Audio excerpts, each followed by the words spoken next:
Hey everybody, and welcome back to Conversations with Kelly. And today um, I just want to talk about what I do for detoxing and herxing to try to help other people. And some of you might already do this, but I'm going to talk a little bit more about specifics that I use that might help you.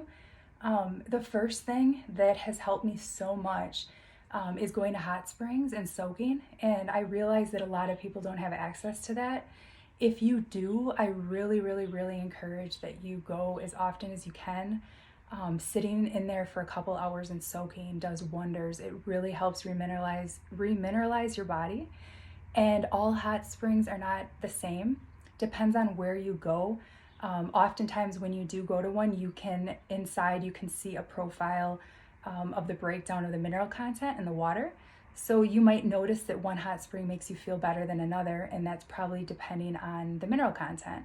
So I highly encourage that. If you don't have access to hot springs, you can also do magnesium baths, which I would really recommend doing daily if you can. It's not easy to do it daily and it can get expensive. If you are herxing, be cautious too that the water's not too hot, because water can kill off stuff, and it can make you feel a little bit more nauseous because the herxing could get worse. So just be cautious with the temperatures. Another thing is activated charcoal, taken internally with bentonite.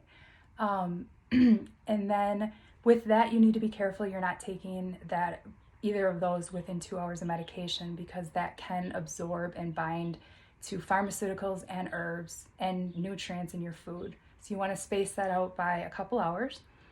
And then something that I really like besides taking bentonite internally is with all this too, you need to make sure that your sources are clean.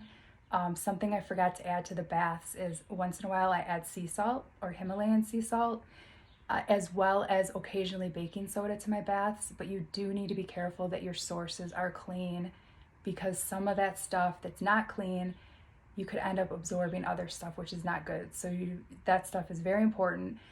And then as far as bentonite externally, not all bentonites work the same. I've tried a bunch of different brands. Cheaper is not usually the way to go. This particular one I absolutely love. It's red bentonite. It comes from Arizona.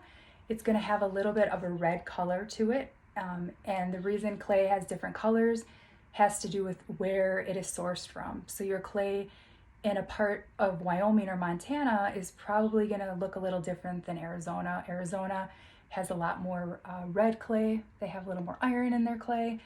But I absolutely love that bentonite. And what I do is I put some in a glass container and I add a little bit of clean water to make it into like a peanut butter consistency.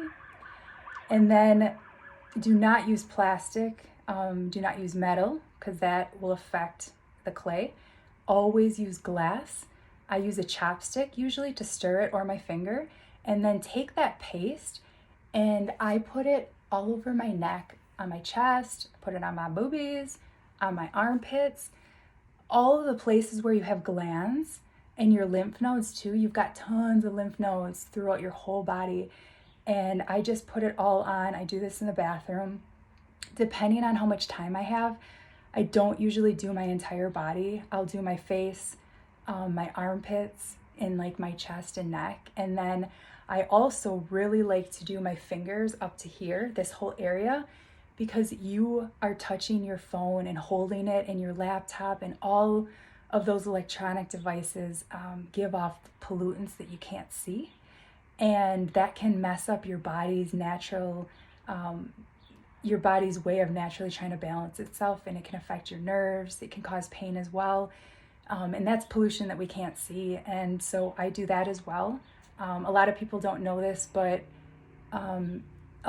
there's people that have certain jobs where they're working in radioactive areas, and oftentimes they put that on them when they leave, or they drink it to help pull that radiation out. Astronauts use it when they go into space. NASA uses it to actually help remineralize the body. So bentonite is amazing. It's one of my favorite things. And when I do a bentonite exterior and rinse off, I notice a difference right away. Like, it makes me feel so good. Wait for it to dry and then rinse it off. And be cautious with your drains, because bentonite is also used in retaining ponds and for engineering purposes. Not the stuff you use internally, but it's going to have a similar mechanism where it might clog your drains. So you just need to be careful and make sure you're drinking a ton of water, getting fiber if you decide to take it internally, and follow the instructions. Have a great day, guys.